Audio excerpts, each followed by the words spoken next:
Едната униформа која што професионалните војници ја добија беше 2018 или 19 година, точно не знам. Тогаш беше министар за одбрана Шекеринска. Од тогаш неаме добиено она униформа маскирна. Тогаш се пожаливте па ви даде или она сама сакаше? Дојде до моментот, до крај на униформата, така да мора, да сакале неќе да дадат, но таа треба да се обновува, реално треба да се обновува. Значи, тоа е потрошен материјал. Луѓе што ја носат секој ден на работа. Значи со години, значи тоа се троши. Условите, храната во војската, знаевте дека имавме договор со фирма Кетеринг.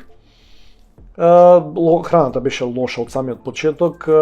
Не беше само проблемот ова тровање што излезе со питомците во Војна академија, имаше и други тровања кои што не излегоа во јавност, но добро е што се прекина договорот со фирмата, затоа што јас лично сметав дека храната е неквалитетна и тоа се докажа со самото прекинување на договорот.